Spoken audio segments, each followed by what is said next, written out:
Mayong gabi sa tanan, magasugod na sab kita sa ato ang online Bible study. Kada Huwebes kini siya alas 7 ngadto sa alas 8 sa gabi. Sa pagsugod atong basahon ang Hebrehanon 4 bersikulo 12 ngadto sa bersikulo 13 nga nagingon, kay ang pulong sa Dios buhi ug nagalihok nga gamhanan, labi pang mahait kaysa espada nga adunay sulab, ug modulot ngadto sa gitagbuan sa kalag ug espiritu, sa mga lutahan ug sa mga kauyukan, ug mutugkad sa mga hunahuna ug katuyuan sa kasing-kasing.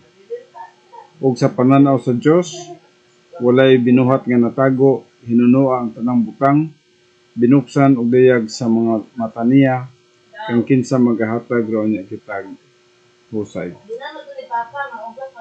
Mag-aadto tas pagampo. Amahan namo nga Dios nini nga taknas kagabhion kami magaduol sa imong balaang nga presensya. Magapaubos kami diha sa imong kabubuton sa among mga kinabuhi. Salamat Father God sa paglimpyo nimo kanamo sa tanan namong mga kahugawan. Paghimo nimo kanamo nga limpyo in fellowship with you, filled with the Holy Spirit. We are ready to learn Bible doctrine. Akong ginatugyan kini nga panahon nga kanimo Father God. Salamat nga ikaw magatabang kanamong tanan sa among pagtuon sa imong pulong. Ang tanan akong ginatugyan, ginapasalamatan, pinagi lamang sa pangalan ni Kristo Jesus. Amen.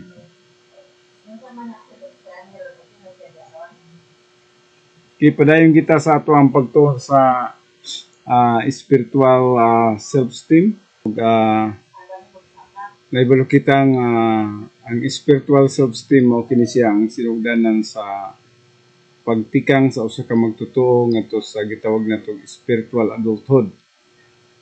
Mao kini siya the stage in which the believer experiences a legitimate confidence and self derived from God's word and the soul. So ang usa ka magtotoo nga miabot na niini nga level sa kitawag nato espirituhanong pagtubo, mao na kining naka-experience na siya sa iyahang personal love for God the Father. Na siya confidence, no, sa iyang sarili o ang personal love for God niya usab atong nakita kana nga nahimo nang naa sa iyang kinabuhi. Spiritual self-esteem belongs to the protocol plan of God. The Christian achieves spiritual self-esteem by faithfully learning and applying Bible doctrine, by advancing step by step within God's protocol system. So until he reaches gate 5. Ang gate 5 mo kanang personal love for God the Father. So spiritual self-esteem is an inevitable result of personal love for God. So sabot nga nakaabot ikaw ni ana, no, nga ang sa imong espirituhanong pagtubo sa gitawag nato personal love for God. So the believer's self-confidence that he has a unique relationship with God of the universe. Mao kanang nakabato na siya og tinuod o unique nga pagpakig fellowship diya sa ato ang Dios, no, o bisan man ining God of the universe.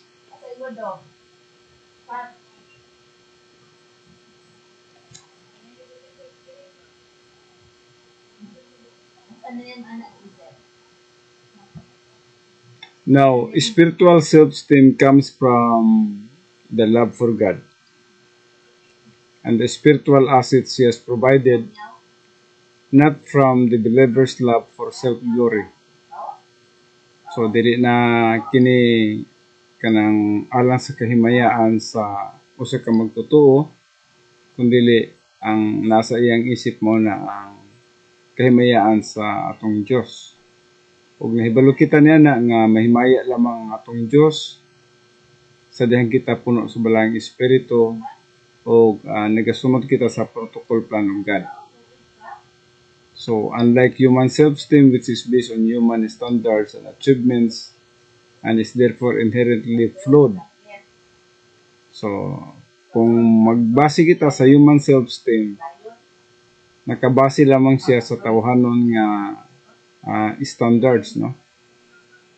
O nahibalo kita nga ang achievement, ang mga mabuhat sa usa ka tawhanon nga kahimtang, kuan gini siya, nakapanunod kini siya sa gitawag nato makasasalang kinaiya.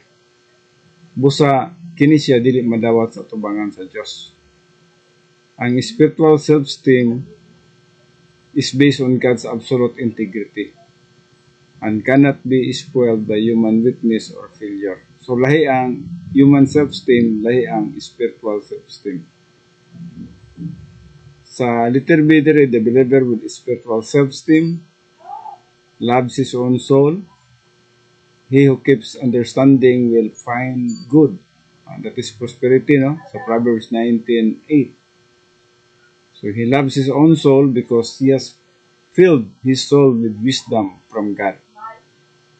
So mao kanang usa ka magtotoo nga nahigugma sa iyang kalag, no? Kanunay nga nagpapuno sa balang espiritu. O ang iyang kinabuhi puno usab sa kaalam sa pulong sa Dios. So motivated to continue his doctrinal advance, he is prospered by grace all along the path toward spiritual maturity. So mao kini usa ka magtotoo nga nagauswag gayon pinaagi sa grasya ngadto na sa dalan paingon sa espirituhanon nga pagkahamtong. Kasi ang spiritual self-esteem on the process pa man siya padulong sa spiritual maturity. Mawagi pa siya sa spiritual autonomy and then muna nang mutikang na siya sa last stage of spiritual growth nga mao ang gitawag natong spiritual maturity. The believer who reaches the status of spiritual self-esteem has crossed the line between spiritual childhood and spiritual adulthood. From increasing love for God and divine viewpoint thinking. So, muning may hitabo siya, no? Nagalambo gyud ang iyang paghigugma sa Dios. Pag bisan man ang iyang mga panghuna-huna, naghuna-huna siya sa mga espirituhanong butang, mga Diyos ng butang. So, mo kining nakahatag kaniya og lig-on nga patukuranan. No? So, comes the stable foundation of virtue, love, contentment, and composure. Along with other spiritual strengths for facing life challenges. Now, this believer approaches life through the perspective of grace.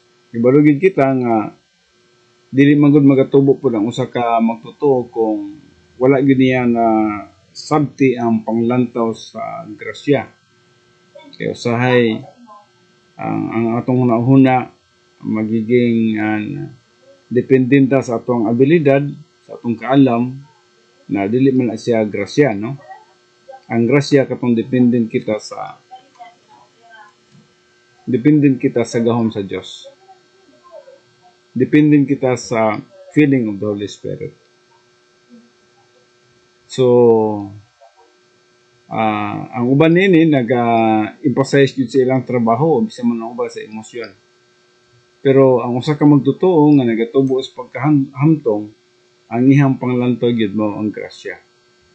Gikan sa ihang kaluwasan, grasya, ngadto na sa ihang mga nagdawat ng mga panalangin, grasya, gikan sa ihang food, shelter, and clothing, transportation, communication, kana siya, grasya.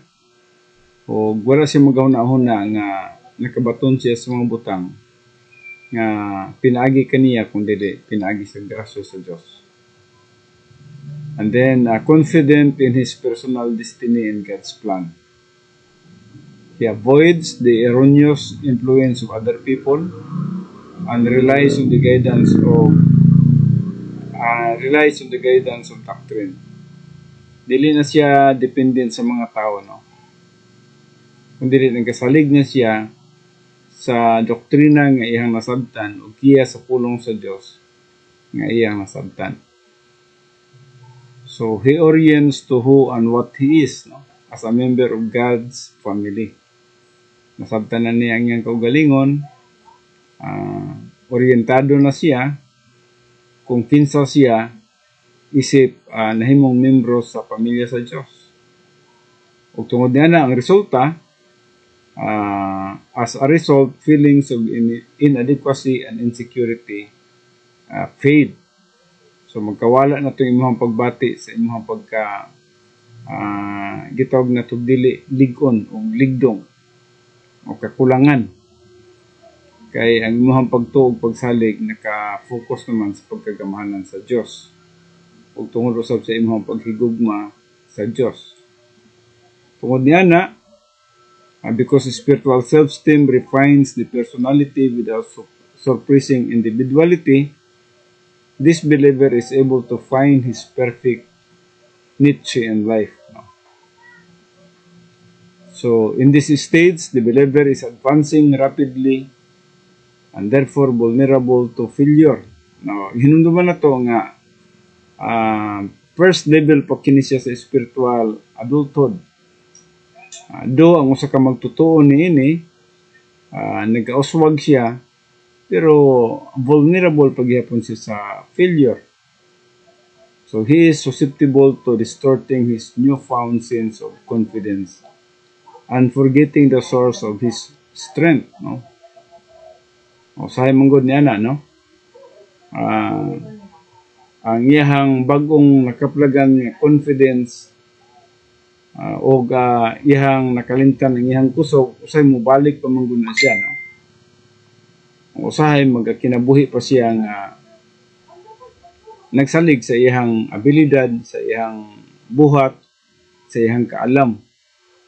O mamugay na nga si Apostol Pablo, ang Diyos nagahatag sa gitawag na itong providential preventive suffering sa katuyuan nga ang iyang arrogance maghinay-hinay gyud og katangtang. Kay hangtod nga na pa ang arrogance, wala pa, dili pa kita genuine sa atong Christian service. Wala man nagpasabot din no?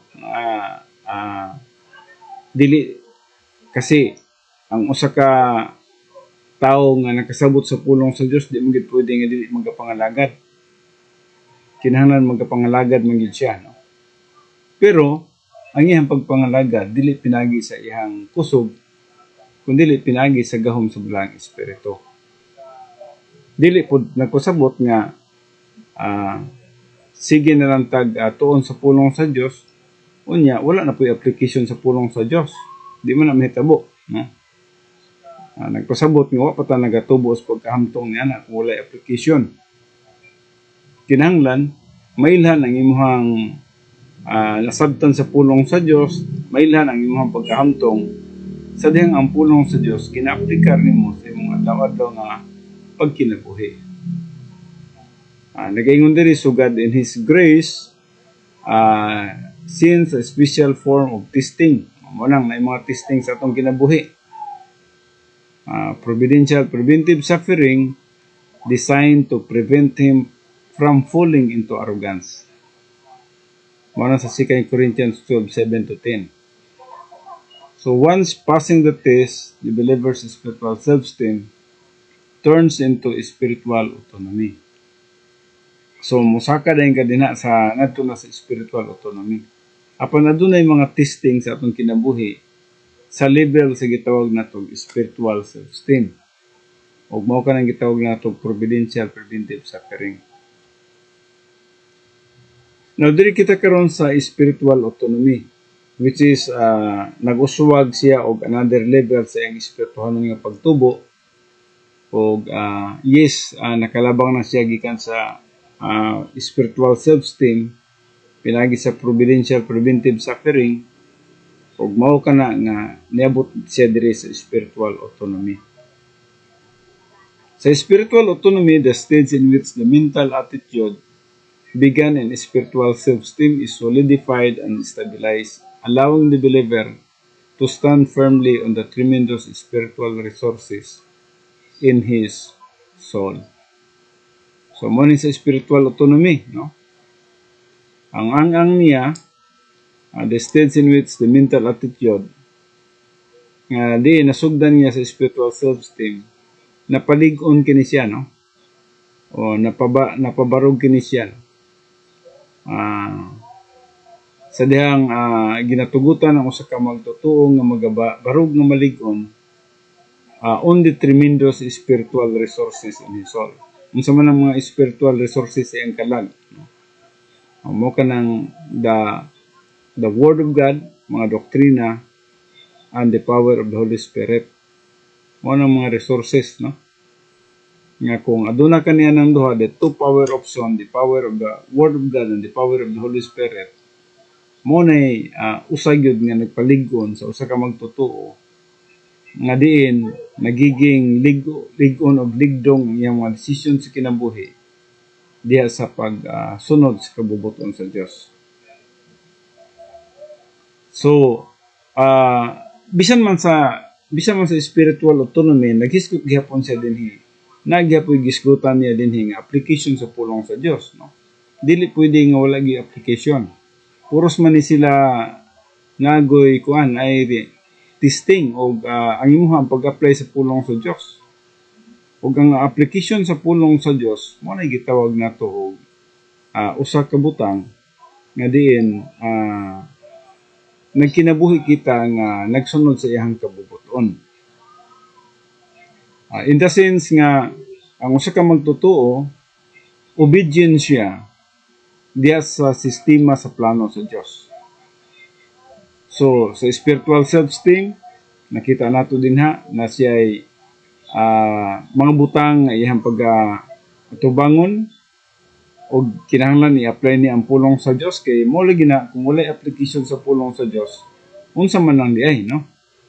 Kung sige lang tagtuon po sa pulong sa Dios na puno na nagdoktrina nga atong kalag nga walay nahimo, walay kalihukan, now pagka halaot po niya ng kinabuhiya nga kadaghang doktrina niya wala man lang di ay kalihukan, no?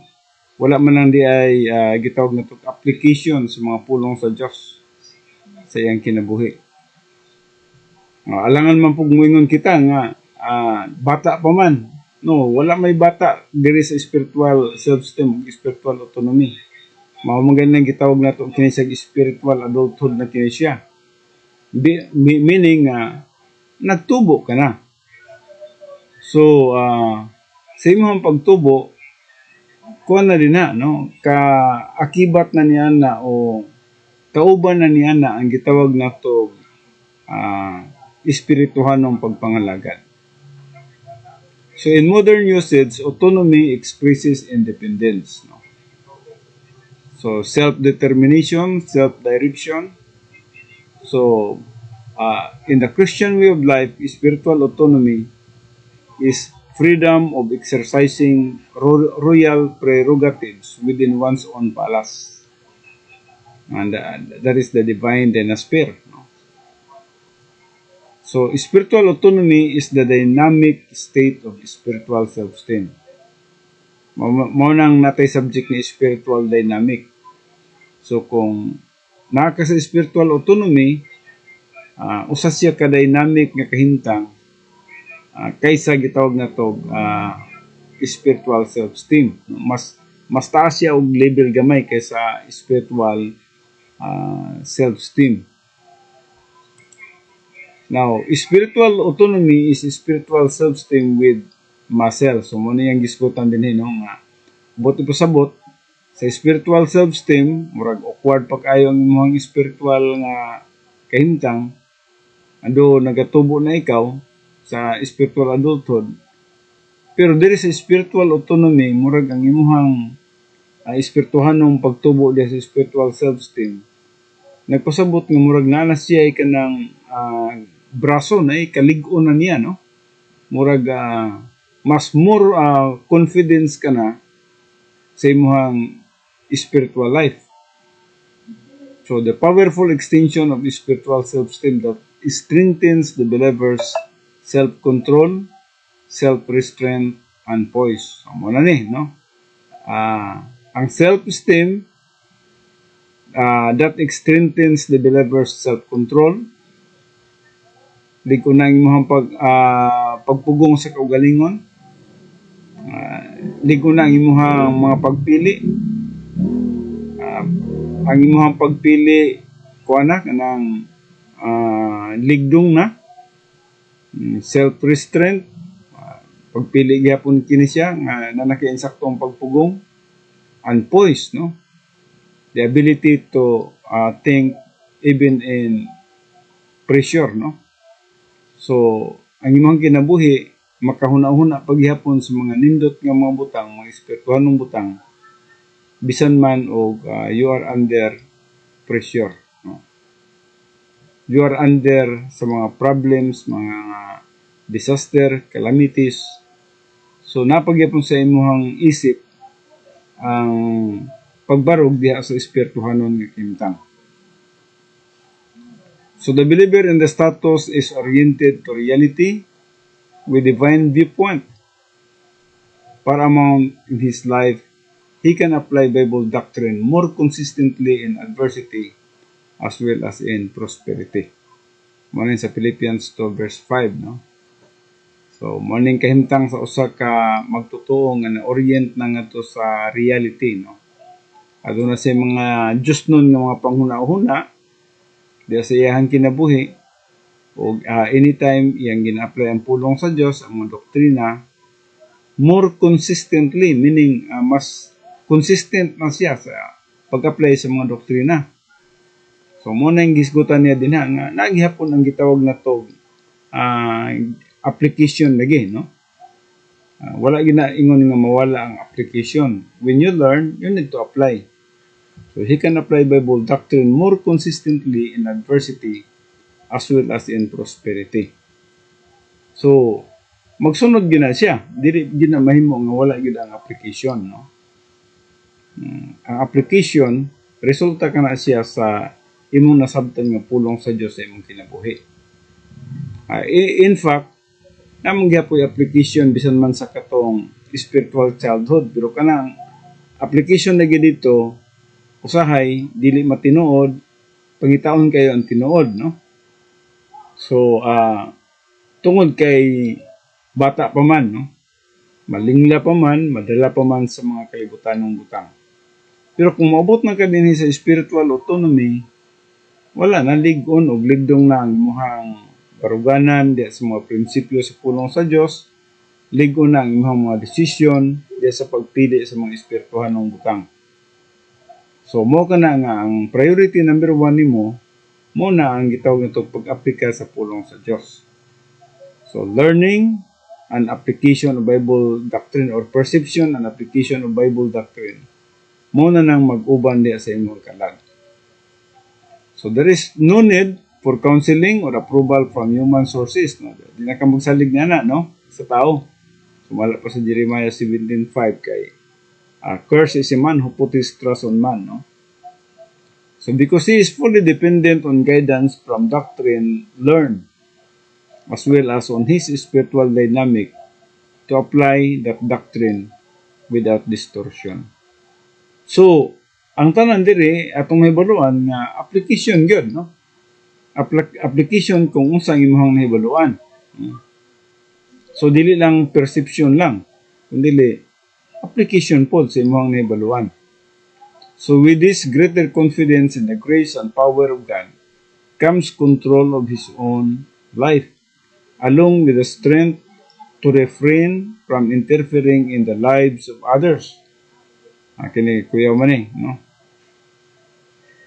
So, kung ang atong kinabuhi, no, especially kining word nga interfering, no, in the lives of others, no, wala man gitay katungod ni anak God, no. Dili man pwede nga manghilabot kita sa pagkapresod sa uban. Now, guilty ta ni anak kung manghilabotan, no, especially kung manaway na hinuon kita, no. Murag ang atong giisip gikumpara nato ang atong kaugalingon sa uban ug sa atong pagkumpara murag maayo ta, murag hawd ta, murag matarong ta, kana guilty ta ni ana, especially kung magiging subjective ni kita, no? Murag tao na ang ato ang tumong objective ug gihimo na nato ang tao nga murag mao'y atong tumong. So mahimutang approbation last ni ana. So meaning spiritual self-sustaining na ang usa ka magtotoo nga moabot siya nini nga level sa gitawag natong spiritual adulthood. Usa ka na siya. So from spiritual self-esteem to spiritual autonomy, no? Now in the previous stage, the believer learned to love himself based on doctrine in his soul. So sa ato pa, nakakaton siya sa mga doktrina, and then ang doktrina nga nasa iyang kalag nga di nagatudlo kaniya, especially sa paghigugma. Una, paghigugma sa Dios. Kaduha, paghigugma sa tao. Katulo, paghigugma bisan man sa atong mga kaaway. So kung makakaton kita niya ng gugma ha, nagpasabot nga nagiging nagtubo gid kita spiritually. No? So makita nato na siya sa Matthew 22:39, Galatians 5:14, ug bisan man sa Mark 12:31 ang paghigugma sa ato ang isig ka tawo. No? Ang gisgutan din na sa Mark 12:31, higugma ang imuhang silingan. No? Now, tolerant of the flaws of others, he can interact from the high ground of Christian integrity while concentrating on the fulfilling God's purpose for his own life. So, hinumduman na to ang Diyos adun na pagyoy plano kabubuton sa atong mga kinabuhi. So, kinahanglan makasabot kita sa kabubuton o katuyuan sa Diyos atong kinabuhi. Dapat ang atong Christian's integrity nindot kayo while concentrating on fulfilling God's purpose for our own life. Then he recognizes truth and no longer feels threatened by false ideas. So, yes, makailag na siya sa kamatuoran, mailhan niya ang kamatuoran. Ug dili po na siya mahadlok bisan man sa gitawag na ito mga false ideas, no? Or insults. No? So neither is he embarrassed by his personal status. Hindi po na siya ma-embarrass yung personal status. No? Ligo naman na siya. Siya yung occupation or achievements. No? So even in comparison with others who appear to surpass him, hindi po na siya matiriti niya na. Bisan mag nakita niya ng uban, kung tanawon, murag mas labaw sa iyaha. Siguro ang uban mas advantageous kay sa iyaha. Di na siya matritin, no?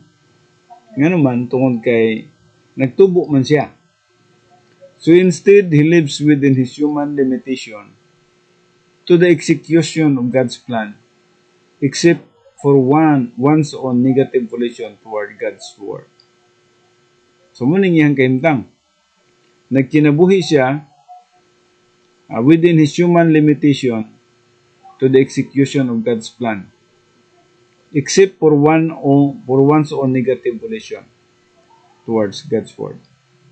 So gawas lang gid ana nga magiging negatibo siya sa gitawag nato pagpili sa pagtuon sa pulong sa Dios. So sa iya priority gini ang pagtuon sa pulong sa Dios.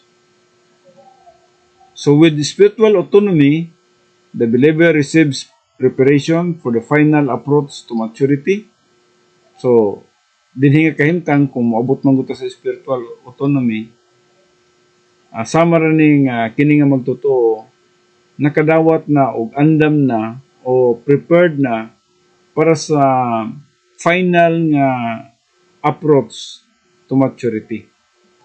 So kung naka sa spiritual autonomy, isa na lang ka ang maabot mo ka sa spiritual maturity. So God administers the next increment of undeserved suffering.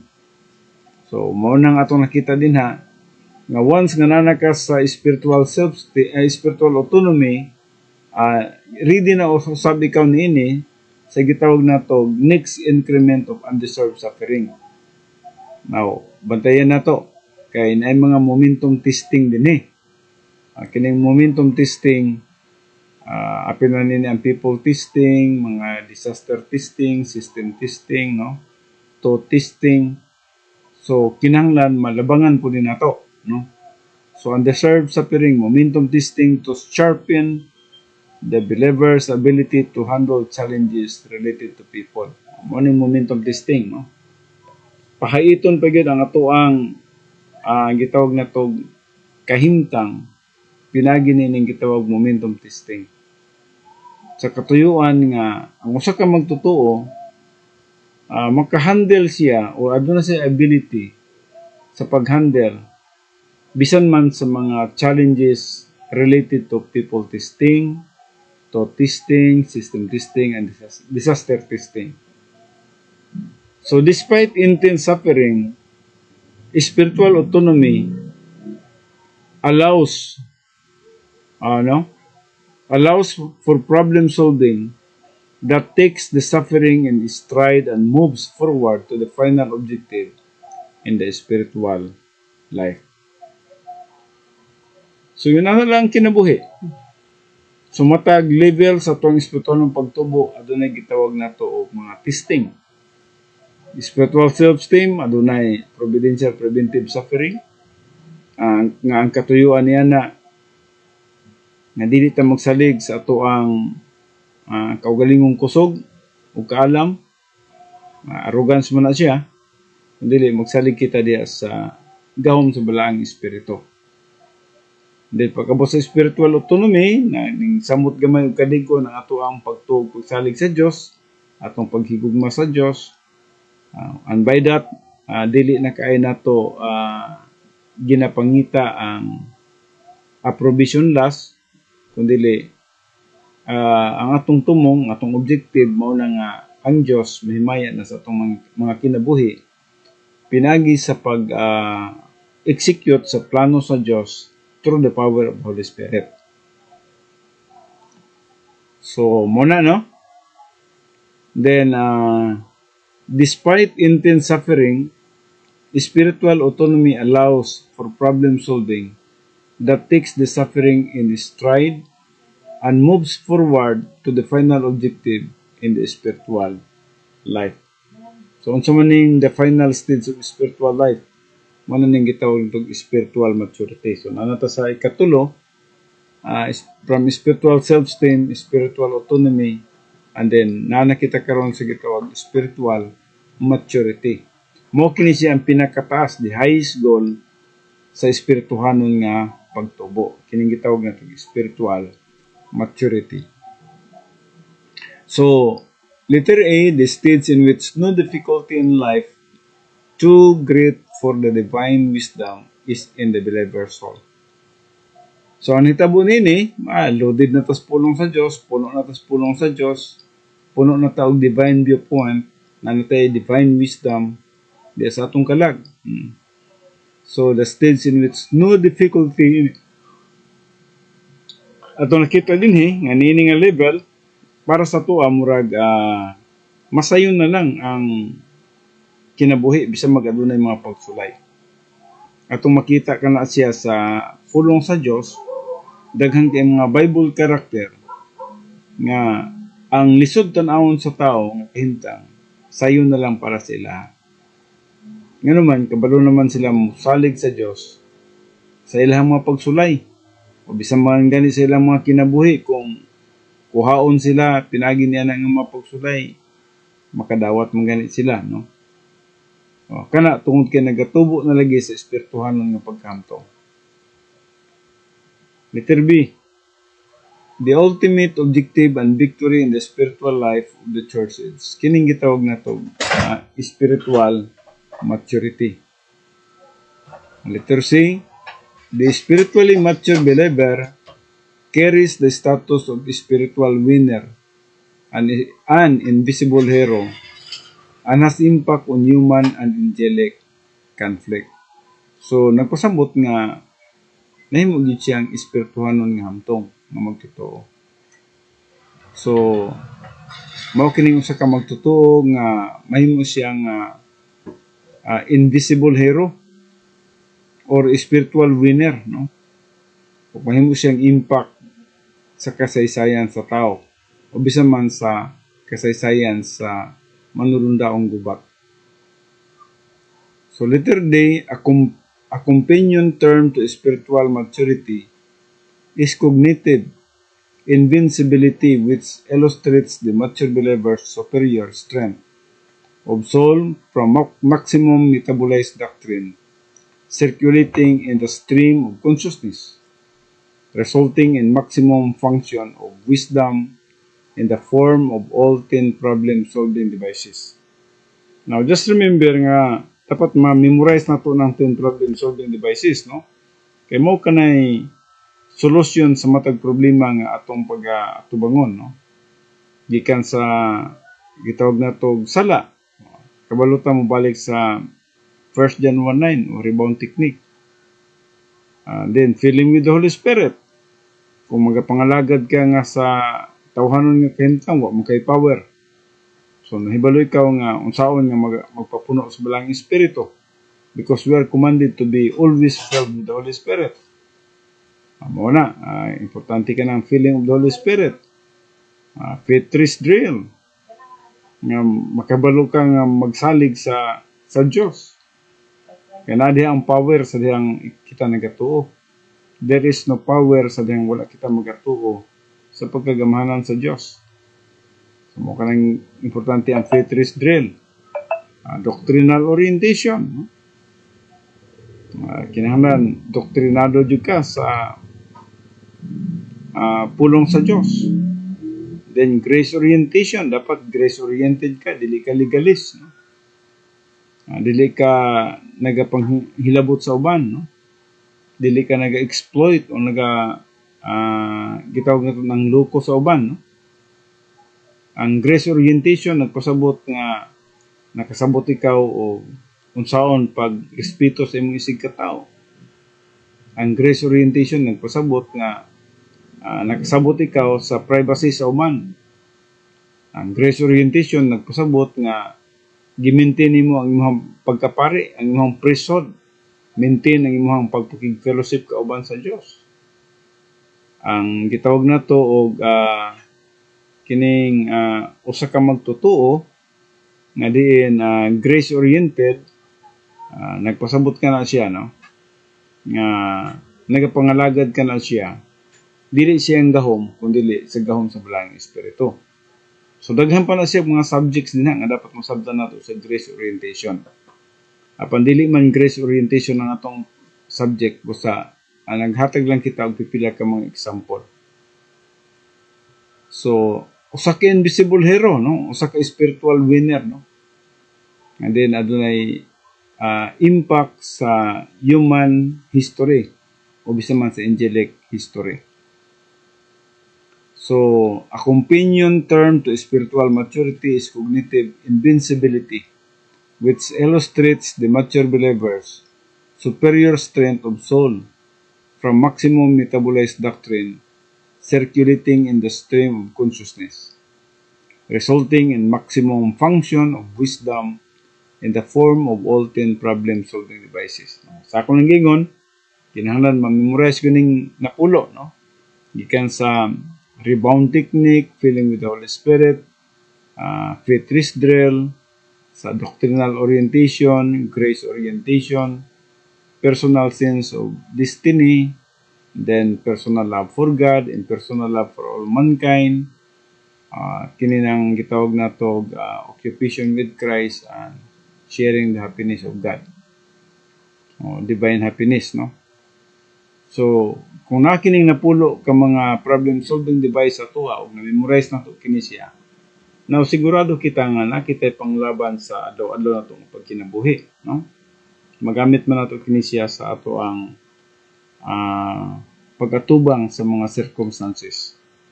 So, dapat memorize na ito ka ng 10 problem-solving devices. So, mao gina siya pang atubang na to sa mga adversities sa kinabuhi, mga problems kinabuhi, mga pressures, no? Kung may mga pressures. Okay, padayon kita. So the believer began to share the happiness of God when he entered spiritual adulthood. Yes, ano na may gitawag na to kalipay, no? So usa ka magtutuo sa diyang nakapasok na siya sa gitawag espiritual ng pagkahamtong.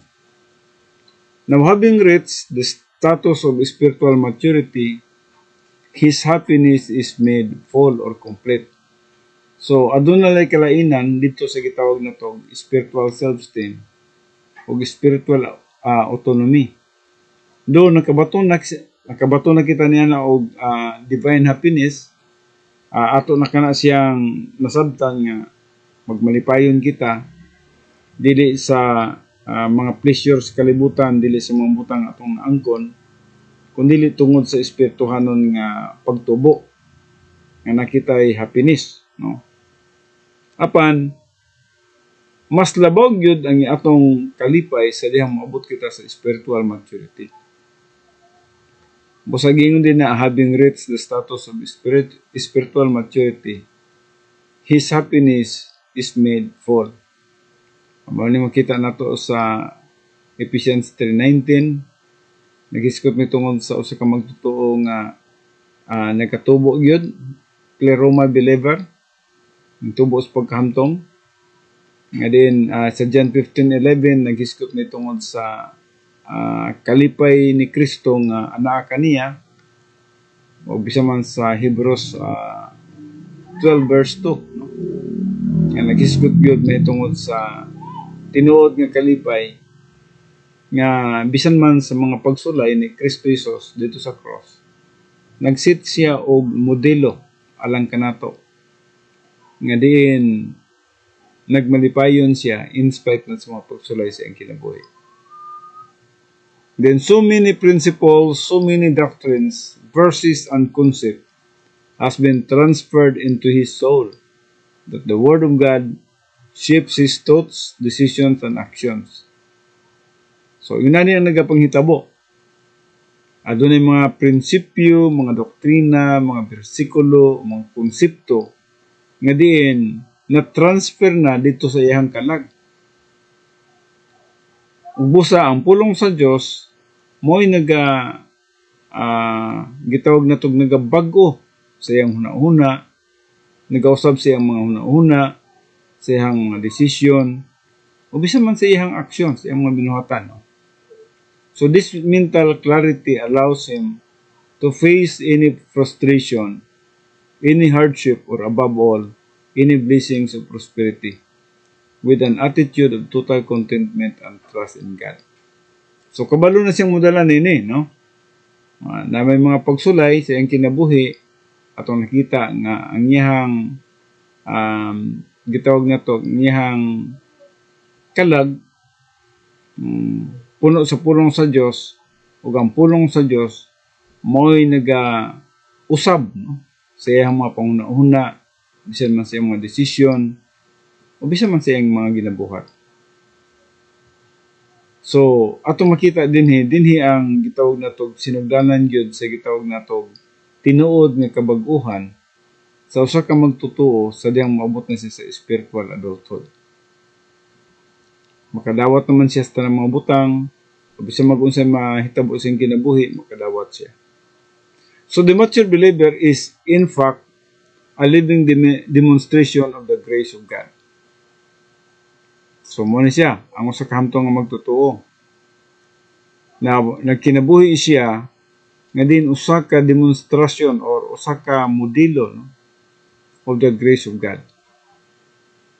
This is the stage the Apostle Paul had reached when he wrote, "For me, living is Christ," meaning occupation with Christ, and dying is profit, sa Philippians 1:21. Di manggod ka kasulat nini kung dili ka hamtong. No?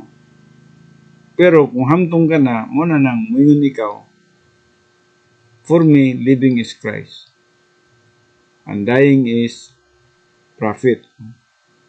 Now, nganong para sa imo Samtang buhi pa ka, si Kristo gyud ang priority nimo tungod kay you are occupied with Christ. Ang imong panghuna-huna kanunay mo si Kristo. So ang dying is profit. Kung mamatay man mo ang atong kadaugan. Philippians 1:21. Furthermore, like Paul, the mature believer, himself is a source of prosperity, blessings, and protection to those around him. Okay?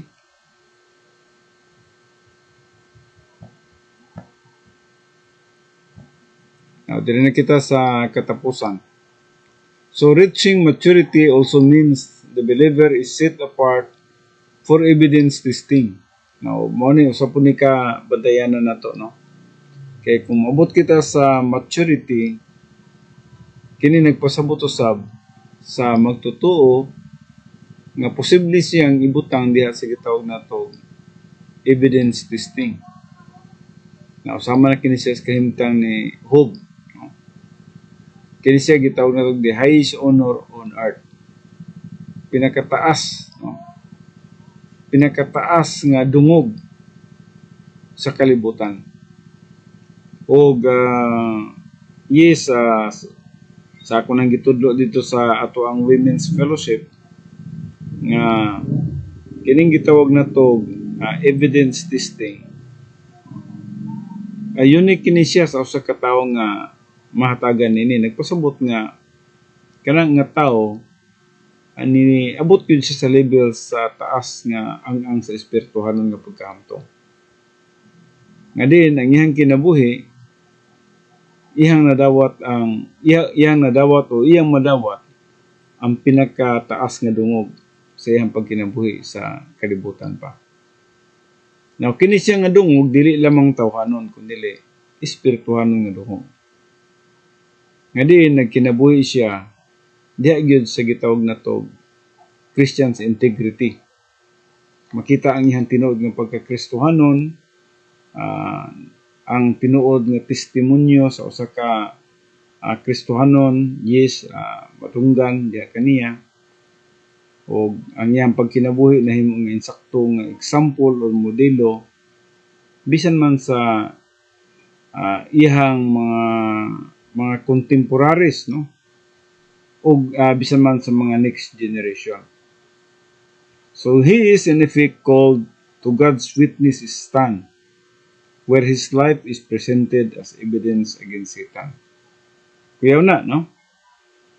Bihira lang, no? Sa katong akong gi-share dito sa Santo Tomas, no? Kung ikaw mabutang man dinha, nagpasabot nga dili basta-basta na gid ang imong espiritual nga pagtubo. Kaya ang Dios mong nakahibalo sa tanan. Na kahibalo bisan man sa atong espiritualong kahimtang ug asa na ta nga level kabalo siya. Og kita ang ngayon ba sa evidence testing muna nahibalo ang Dios ni ana. Then ang usa ka magtutuo pod nakita niya nga ang iyang kinabuhi nakadulot na gyud sa pagtuo ug pagsalig sa pagkagamhanan sa Dios, sa paghigugma sa Dios, sa pagpangalagad sa Dios. Busa willing gud siya bisag unsa may mahitabo sa iyang kinabuhi sa katuyuan nga siya makahatag og pagpasidungog sa atong buhi nga Dios. So it is the strength of maturity that allows the believer to withstand the intensity of evidence testing. His tenacity in doctrine, his faithfulness under extreme conditions serves as a proof of God's grace and the efficacy of divine assets. So, mo kini siya, ang katinuuran sa doktrina, ang ihang pagkamatinud-anon, bisan man sa mga grabe ng mga kondisyon o gitawag na ito, mga pagsulay sa iyang kinabuhi, kini silang tanan nag-serve as a proof of God's grace and the efficacy of divine assets. Dili na ito makita nga dili mapamatud-an ang usa ka magtutuo nga nagatubog gid sa pagkahamtong o ang pagka-epektibo sa paggamit sa divine assets. Nga din atong nasabtan ang pulong sa Dios, atong nasabtan nga gigamon ta sa balang espiritu ug sa atong pagpangalagad nahimo kitang effective samtang nagapangalagad kita sa atong buhi nga Dios. Passing this test means maximum glorification of God. O mo kini siyang magapangitabo. Kung makapasar kita sa niining nga mga pagsulay, nagpasabot nga maximum ang glorification of God. Nahimaya gid ang Dios na ang kinabuhi.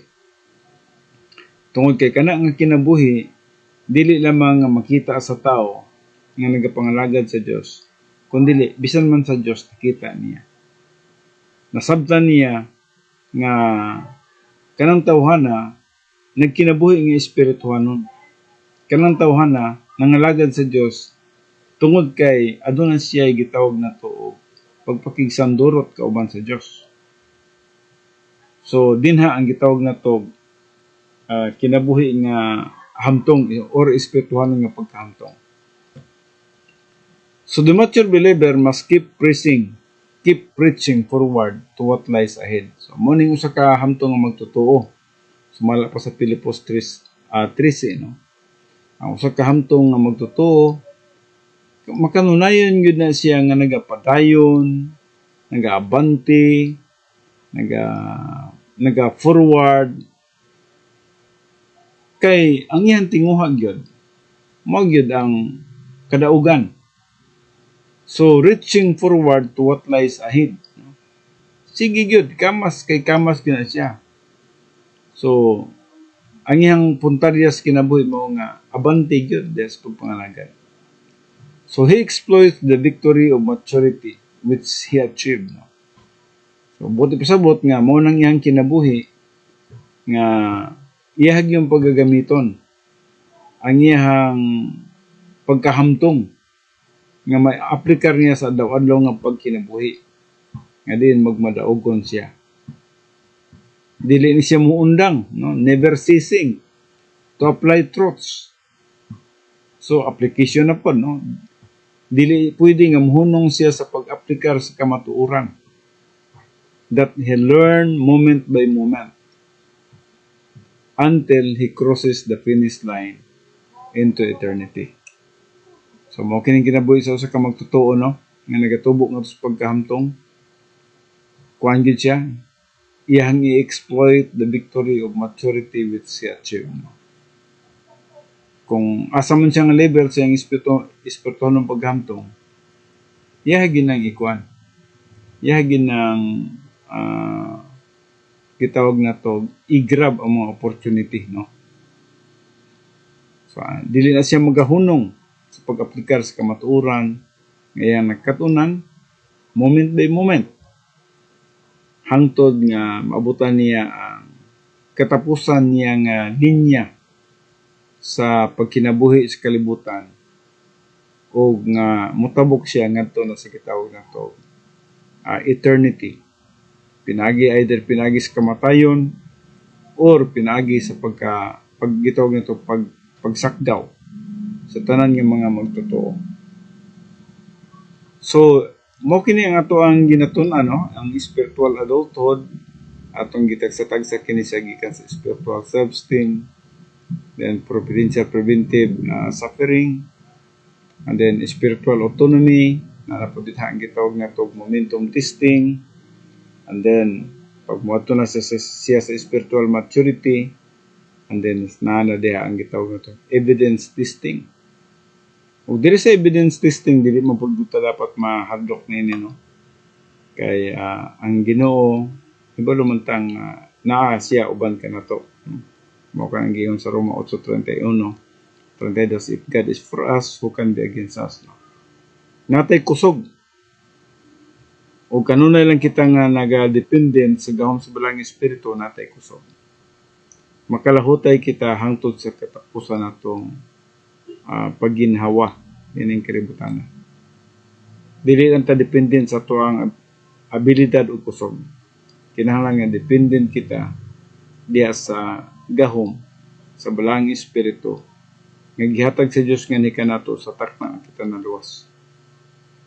sa katuyuan, kita magmadaugon sa atong manulundaong gubat, manulundaon sa atong Kristiyanong pagkinabuhi, hangtod nga maabutan kita sa pagbalik ni Kristo, either pinagi man sa pagsakdaw o maabutan kita sa atong kamatayon.